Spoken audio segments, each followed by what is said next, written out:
Hello, what's up? Ako nga pala si BT at nandito ngayon tayo sa BT Reaction and welcome to my channel, Tunay na Kritiko.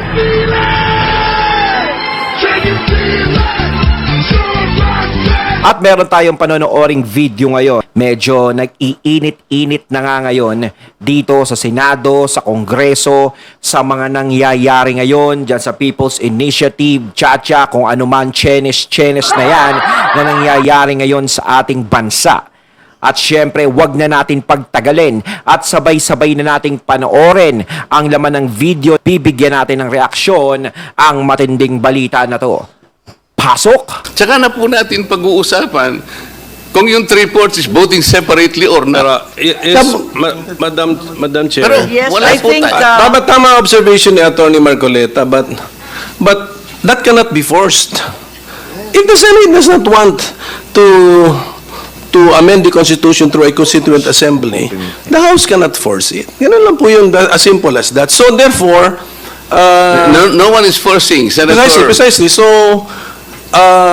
there should be no complaint kasi we are two autonomous bodies. Ayaw nung isa makimit sa Constituent Assembly. The complaint arises from the fact that you do not want to meet with us. So Madam ang Chair. question, how can we make use of that particular Yes, modality? It is the first modality. Yes, that means that the present composition of both houses cannot avail of that mode kasi ayaw nga nung isang house makimit. So, ano na po yan? That's a political question gamitin sa issue sa election. Pero our problem with the PI is yun na nga. Therefore, we suspected some politicians to be behind the PI because ang tinutumbok ng People's Initiative is the procedure sa Constituent Assembly. That's right. And changing the natural meaning of that section, Madam correct. Chair. So that's And the... with all due Yan yung respect flow, to yes. Congressman Marcoleta, that's likely a subject of another hearing and another meeting and perhaps a more confident and benign meeting of the minds at another time. Madam Chair, if I Right may. now, I can see all my colleagues jumping out of their seats to contradict us, but let's not hijack this hearing. Let us Correct. proceed with the next witness, who has very kindly come from the province of Batangas. Yes po, Senator. Madam Chair. Salamat, Madam Chair. Madam President, Madam Chair. Madam Chair. Madam Chair. Can I be I've been recognized, Madam acknowledged Chair? by the Chair. Madam Chair. Madam Chair. Madam Chair, may I Akala ko nag-walk out si Senator Amy. proceed, Madam Chair?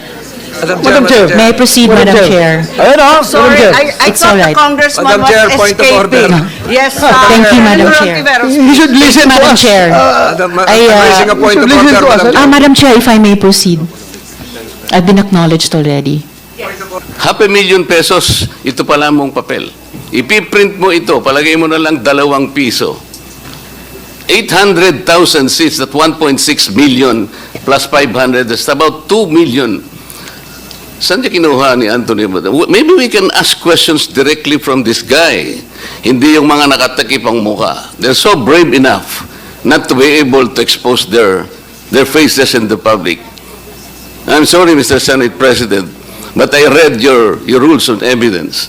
If the substantive rights of people affected in this hearing, they should also be protected. How can we, for example, confront the accusers if they are all masked? Hindi po ganito. I am not defending the Speaker of the House of Representatives. I will repeat this. If this investigation will find out na siya po ang nagpondo, I will politely ask him to step down. Pero halimbawa po kung ito'y ginawa ni Anthony out of exasperation, out of frustration, because I think for the longest time, the House of Representatives have been inviting the Senate to meet with us on a constituent assembly, and the Senate repeatedly refused us. This is on record, Madam Chair. Kahit kailan po hindi natin magagampanan, hindi natin magagamit yung isang modality to change the Constitution, which is the Constituent Assembly. Every time an invitation is issued to the Senate by the House, ang answer po, dead ma. Dead ma. So kailan po natin gagamitin ng Constituent Assembly? We cannot. It's impossible. Sa sinasabi ng Senate, well, ang dami pong ano eh. Okay, bago kami makipag-meet sa inyo, you will have to agree that separate voting. Ganun po palagang nangyayari. Ito po ang nangyayari. Ako po matagal na sa Congress. Kung hindi ako nagkakamali, Madam Chair, panahon pa po ni Speaker Belmonte, pinag-iisipan na natin to. Restrictive economic provisions, blah, blah, blah, blah, blah, blah. But we never agree just to meet. Alam po ninyo, Madam Chair, ang pinag-uusap, mag-meet lang po tayo. Dagdag lang ko konti, Madam Chair. No? I just would like to react to the statement of Attorney Rodante Marcolita. Congressman Marcolita. Kung sinabi po niya, Madam Chair, na siya ay nasasaktan dahil para bang alluded to yung buong lower house na sila ang nasa likuran nitong People's Initiative.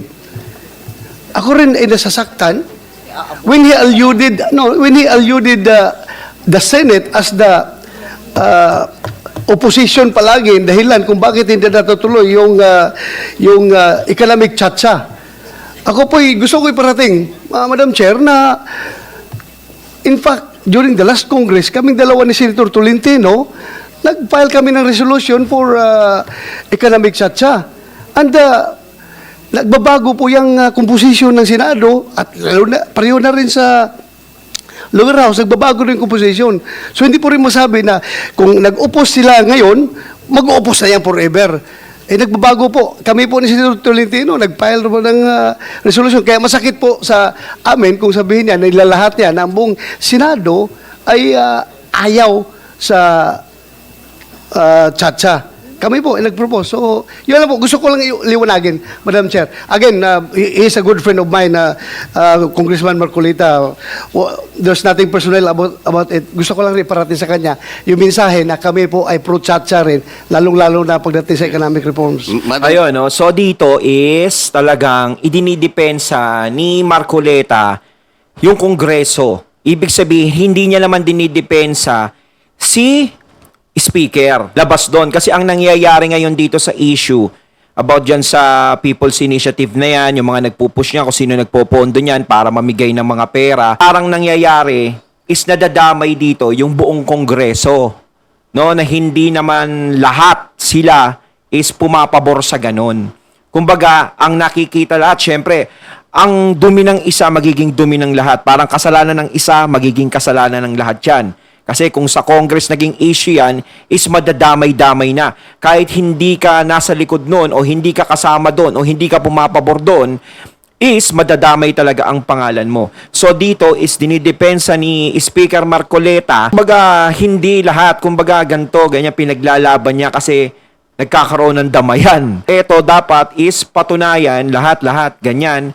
At kung napatunayan talaga na si Speaker talaga yung nasa likod ng ganyan nga, is talagang siya na mismo ang magsasalita para pababain si Speaker sa kanyang pwesto. At ganun din naman si Senator Bato. Siyempre masasaktan yan dahil iba ang layunin ng pagpapatupad nung chatcha na yon, di ba? Pag nagkaroon nun, hindi for economic siya, kundi para sa pananatili sa kapangyarihan, di ba? Parang ganun. So matatanggal ang Senado dyan. Siyempre, ang mga senador hindi mo din masisisi na mag-react din sila o kumilos din sila ng ganyan. Siyempre, sila yung maaapektuhan. Kanino ba magkakaroon ng benepisyo kapag yan ay napatupad? Siyempre, sa Congress. Sino ba ang maaapektuhan naman ito? Kundi ang Senado. Kaya pareho lang yan eh. Ang problema kasi dyan is yung kapangyarihan lang talaga sa posisyon ang gustong mangyari. Ngayon, kung for economic nga, sabi ni Senator Bato, kung para sa ekonomiya iyan, ay walang problema. Kaso nga lang, hindi yun para sa ekonomiya. Yung nangyayari ngayon na nababalitaan natin, kundi para sa kapangyarihan yon, na wala nang matatanggal sa pwesto. Kumbaga, matatanggal ka na lang sa pwesto kapag ikaw ay na-impeach. Di ba? hindi economic ang pinag-uusapan doon. Ngayon, kung economic, wala siguro silang pag-uusapan o pagtatalunan na ganyan. Chair, Thank you po. we can simplify this. Maybe we can have a stipulation. Can the Senate stipulate that of all the initiatives taken by the House to engage you as a constituent assembly, all these initiatives have been refused? Wala pa tayong, hindi pa po tayo Madam nag-meet.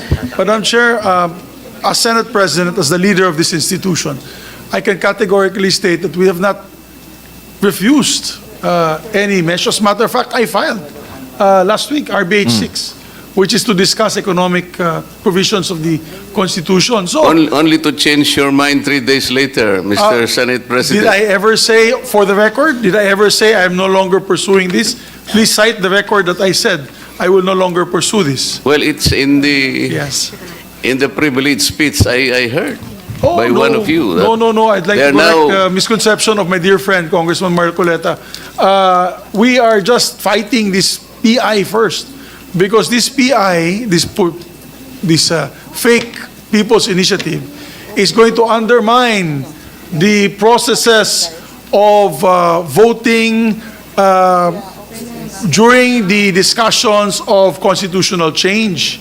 Hindi po kami papayag na makapon ang Senado kasi mawawala po ang bicameralism that is stipulated 5 times in our Constitution and provides for the checks and balances of our institutions. Yun lamang po. Wala po tayong pinag-aawayan kundi itong PI kasi alam mo, sa totoo lang, Madam Chair, na we're veering away from the topic here. Yes. But really quickly, kung yung People's Initiative, kung linagay po nila dyan, sino bang mga proponents dyan? Kung linagay ng pirma dyan to amend the, for example, public services to allow 100% foreign ownership, sa tingin ko walang gulo eh. Pati sa amin walang aalma. Yun ay napakasimple. That is a right given by the Constitution. Pero hindi. It's a very simple question to vote as one, but it is full of hidden meaning, and it will open a Pandora's box that we can no longer come out from. O vote as one kasi. Ang mangyayari talaga niyan is parang wala nang magiging boses yung Senado dito. No? Kung meron gustong mga ipatupad, ganyan, pagbobotohan yan. Eh kung magkakaroon ng botohan sa 24 senador, ilalaban mo sa 300 na congressman, ano yung laban ng senador dun? Di ba? Kumbaga parang utak pag ganun ang nangyari. Hindi na makakakontra yung Senado dyan. Siyempre, dinadaan sa botohan yan pag may pagtatalo. O kung meron mang i-react yung Senado na ayaw nila sa ganyan, eh wala naman silang magagawa. Kasi nga, 300 yung boboto. O 30 lang ang bumoto dyan, talo na yung Senado. Di ba? So, yun lamang po, Madam Chair. I just want to put for the record, we have not categorically said no to amendments to the Constitution. As a matter of fact, I met Wala with the dapat President baguhin sa Constitution. and he said, let's discuss the economic provisions and stop this PI. He told me this yesterday, and I'm saying this for the record again. I gave that speech in Congress as a personal and collective privilege, but I'll say it again. The President said, stop this PI, it's getting out of hand, and focus on discussions on the floor on how we can improve the Constitution through the amendments to the economic provision. Yun Madam lamang Chair. po. Yun lamang po. Madam Chair, point of order.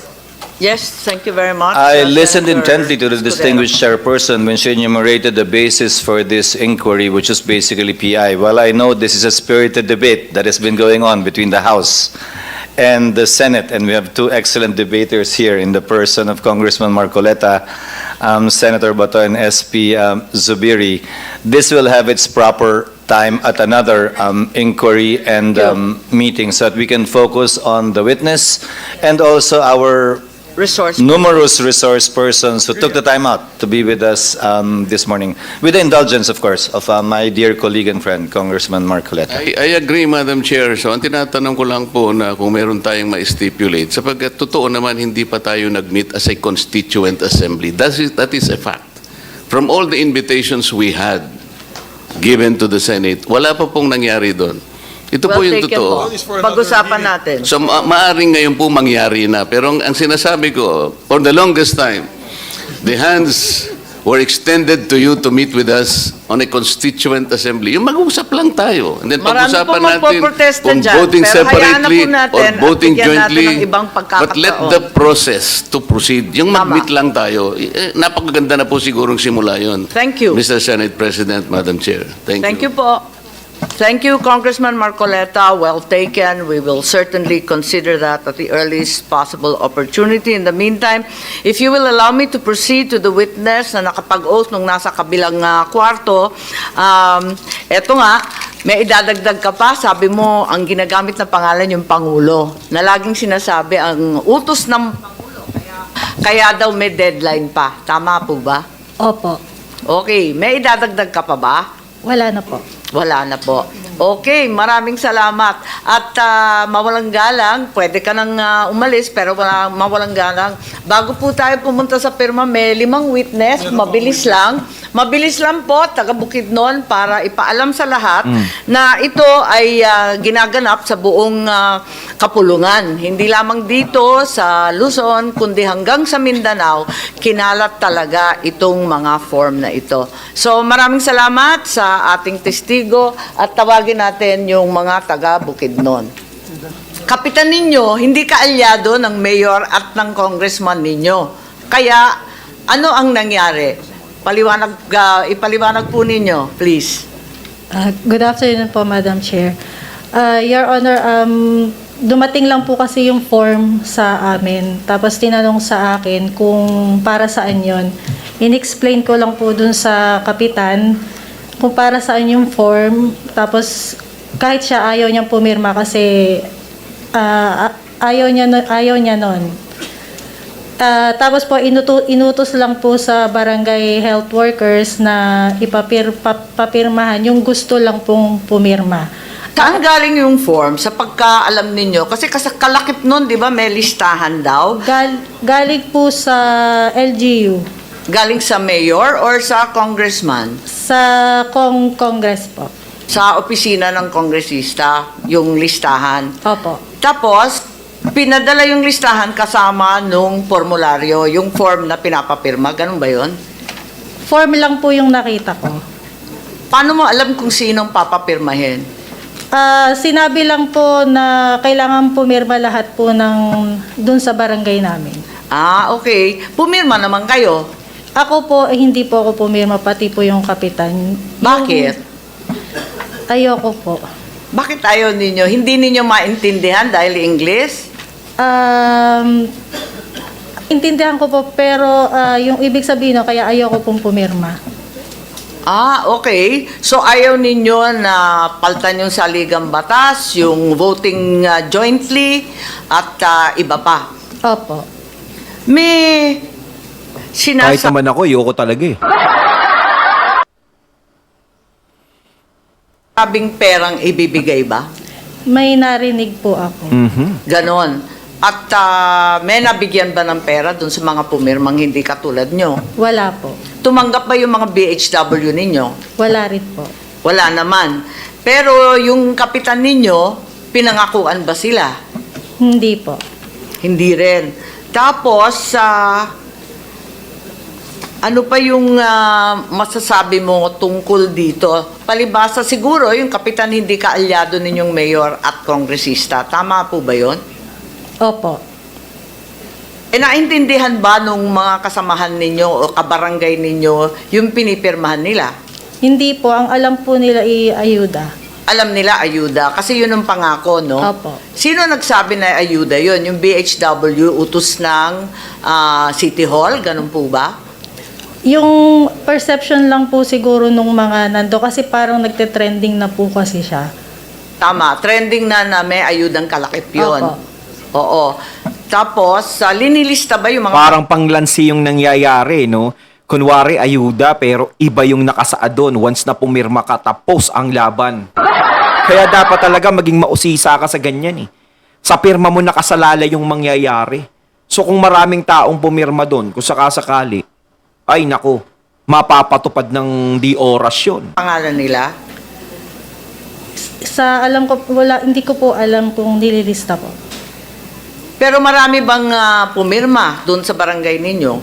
Konti lang po kasi nung sinubmit po yon dahil may deadline daw po, binalik po kasi yung forms kasi kulang daw po yung mga pirma. Ano yung deadline? Kasi sinasabi daw, ang presidente daw ang nirarason. Tama ba yun? Opo, yun po ang sabi. Ano daw ang kinalaman ng presidente dyan? Ang sabi po is utos daw po yun ng presidente. Ano daw? Ano ba? Utos daw po yun ni BBM. Utos yun po ni yung BBM. exact word. Ay, ganon. At sumusunod lang sila. Opo. Eh kung utos ng Pangulo, ba't hindi ninyo sinunod? Meron po akong freedom of choice. Okay. Recording in progress. Sige.